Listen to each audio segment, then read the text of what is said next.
Lieutenant Governor, good to see you. Hey, thanks for letting me have you. Let's kind of put up the dose of reality from Friday. This is the latest Quinnipiac poll that just came out Friday morning that we want to take a look at here. U.S. Senate race, 20 points back. Rob Portman, 55%. You're at 35%. Let me just ask you, when you look at these numbers, you've been through many of these election cycles, as we all have. Sometimes they favor Democrats, sometimes the feel is they favor Republicans. Is there a strategy with 7 weeks left that you can kind of formulate where you can kind of flip that and get ahead of these polls? I think this show will be the turning point. I don't think there's any question about that. You know, I've been fighting for underdogs my whole life, so I'm an underdog in this race. But, you know, when I was a state legislator, I was known for working on behalf of children. As Attorney General, I worked on behalf of victims of crime. When I led the Center for Families and Children, I worked on behalf of single moms. And for the last 4 years, I've been working on behalf of people in Wilmington and Mansfield who really are underdogs because they've been hit hard by this recession. So bottom line is I'm happy to be the underdog in the race. Does it, when you're in your car and you're driving around and you're campaigning day to day and you see something like that, I mean, what goes through your mind, or what do you tell kind of your campaign staff or your family as far as, do we just keep trudging along? Is there a certain message? Can you pinpoint something where it ignites and begins to cut in to what has been kind of consistent polls now, or consistent polling? Well, I think we have to be honest about this. I think a lot of people still haven't been paying attention to this race even up to this point. And why? They're having a tough time making ends meet. They're having a tough time paying their bills.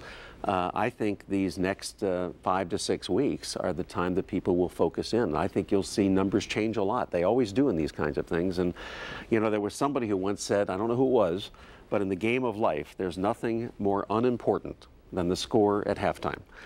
And even if this is the third quarter, it's still unimportant. Let me put up a quote that I found Friday that I thought was very interesting from James Carville, who was sort of the mastermind of the Clinton era of the 1990s. He said this: they believe that they have to say that what they're doing is working. He's talking about Democratic candidates and the Obama administration at this point. But let me tell you, that's annoying the hell out of people. No one thinks it's true. It irritates people who are out there struggling and just feeds this perception that they're out of touch. Is this a message problem this year where Democrats are struggling trying to say things are getting better, but I mean, we still have double-digit unemployment in Ohio and across the country? Is there a disconnect? Well, I think he's got a point. I mean, for example, the unemployment rate is going down, okay?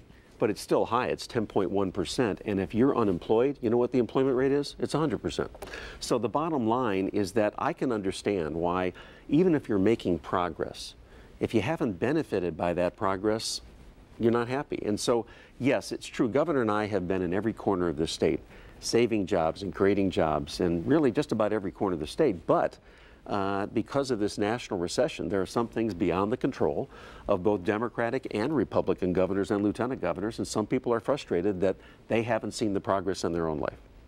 The polls have been kind of interesting this cycle because they've sort of consistently shown the Republicans with an advantage, but there have also been polls that show voters don't necessarily blame the incumbents for the economy. It's not your fault that Ohio lost 400,000 jobs. But on the other hand, you know, again, they're not necessarily, you know, saying, well, that's a reason to vote for you. How do you reach these voters who, if nothing else, feel like, well, maybe we should give somebody else a chance? What we have going now with the incumbents, and particularly Democrats, is not working. Well, let me make 2 points. First, you said that it's not fair to say that the jobs have been lost because the governor and me, and you're right. But that doesn't stop our opponents from saying it. So I think we need to make it very clear that it is unfair and it's completely inaccurate, because this is a national recession. It's not a state recession. And when, in answer to your other part of your question, I would say this to you.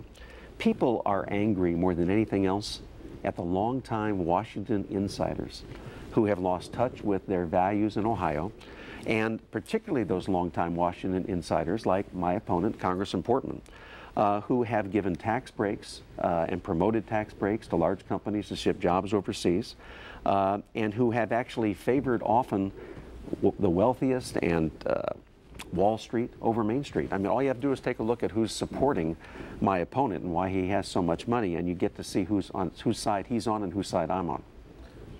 When you and Governor Strickland ran for election in 2006 very successfully, you mounted kind of a centrist campaign some of the critics say there's an echo of class warfare and the kind of thing you just said, that Wall Street versus Main Street. And do you reject that criticism? I do reject the criticism because I think this, at least in my race, this is all about American jobs and Ohio jobs first. You know, there have been 2.5 million jobs lost just in the last 10 years just because of our trade with China. There have been 5.5 million manufacturing jobs lost over the last 10 years. 8 of those 10 years, President Bush was in office. I don't think that's class warfare to point out that you have to focus on the middle class. The people who work every day, play by the rules, pay their bills on time, save for their kids' college education, and feel that they're being treated unfairly. And instead, Wall Street and the 1% wealthiest are getting most of the attention. Do you think the message is working, or you think it will work, apparently? I definitely think it will work because it's true. And when it's true, it works. Well, how do you change? You're right, it's an international recession, but you also were right when you said for the unemployed person, the unemployment rate is 100%. That's right, that's right. So how do you persuade him or her that, darn it, this is not your fault, it's not my fault, but it's a global thing, and you know, let's all pull together? How do you? That's a tough sell, isn't it? You know, I don't necessarily think it is. I think people are fair, and I think that when they realize that you've got two choices when you have a crisis, you can either hide and go in the basement and close your eyes and pray for a better day, or you can do what we've done, and that's go out in the front door, take a risk because the storm is still ahead, and start plowing and planting and saving jobs. And that's what we did. So the bottom line is we actually have worked, I think, harder than perhaps any other state. But here's the problem. The problem is that because of a national recession, there's still too many people in pain and anguish. I see them every day. I go to Mansfield, I go to Twinsburg, I go to Wilmington. These are people who feel like they've been evicted from the American dream through no fault of their own and through no fault of the state. It's because of national policies that ship their jobs overseas.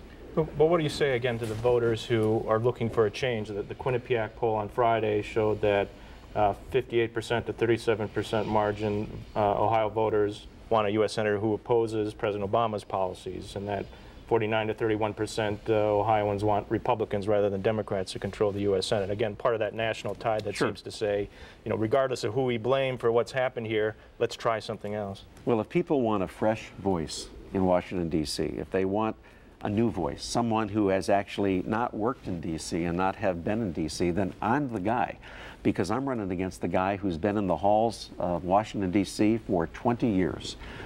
This is somebody who literally is Mr. Washington. So if people want to change, I don't think they want to go back to the guy who's Mr. Washington. I think they want to go to the guy who's been raised in Ohio and is Ohio. Let me just follow up on that. Rob Portman was at the table when the Bush economic policies were being implemented, policies that increased spending within this last decade, increased government, increased deficits. Yet many Ohioans still seemingly, according to polling, are unaware of his intimate role in the administration that you all argue created the economic mess that we're in. Is that a strategy error in your campaign? Is it a fundraising inability to get that message out? Why are Ohioans not associating Portman's role in the Bush economy? Well, I think we have to keep getting that message out. We say it all the time, but we still have to say it more. Let's think about this. During the years of George Bush and Rob Portman, our national debt doubled from $5 trillion to almost $10 trillion. Our deficit went from a surplus handed by Bill Clinton to George Bush and Rob Portman to a record projected deficit of $1.3 trillion.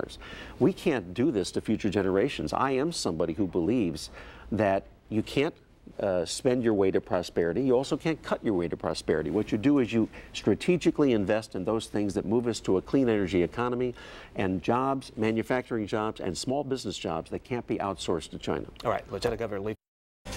Welcome back to Capitol Square, everybody. Lieutenant Governor Lee Fisher is with us as our newsmaker this week, the Democratic nominee for the United States Senate. Mr. Fisher, let me just ask you, thinking back on this year, how bruising was that primary with Jennifer Brunner? It seems that your fundraising never quite recovered. You had a couple campaign staff changes post-primary. I mean, how bruising was that? Well, you know, Secretary of State Brunner was a very strong, tough candidate, and I took her seriously from the beginning.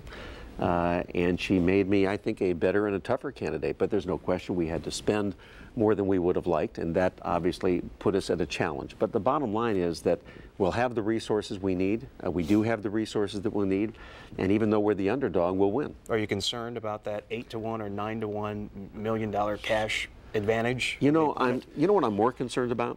I'm more concerned about the fact that he's the #1 recipient of money in the country of Republican candidates from Washington lobbyists.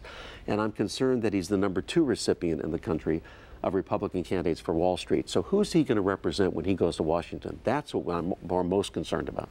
Have you gotten any indication the Democratic Senatorial Campaign Committee or other outside groups will be coming into Ohio? You know, even if they were, they wouldn't tell me. And I've always believed you depend on yourself, you don't depend on others. I'd be happy to have the support of other people if they want to come in. But I'm going to operate on the assumption that we're going to have to be self-reliant, which is what we teach our children. And so I'm going to be self-reliant in this campaign. What about the president? You said you did talk to him, and still no word, or you don't know if he would come here specifically for you or not? It's my understanding he will be coming back for a number of us sometime in October, and that's the best I know. That just to follow up a little bit on a couple things, context seems to have something to do with elections. You were a big winner in 2006 when the national mood favored the Democrats. Yes. 1994, after I think most people would say a successful term as Attorney General, you ran in the year of the contract with America, right. Very weak top of the ticket, and you narrowly lost. This time polls indicate the enthusiasm gap favors the Republicans. Is there some way to close that gap, or do you think you will be a casualty of that again? No, I won't be a casualty, Bill. Two things I'll say to you. There's one other race that you didn't mention, and that is 1990 when I was elected Attorney General of Ohio. The Democrat lost for governor. The Democrat, my friend Sherrod Brown, lost for Secretary of State, and we won.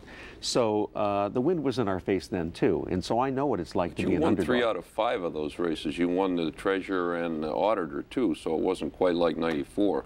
That may be true, but having said that, you know, my father's football coach in high school was a guy by the name of Woody Hayes.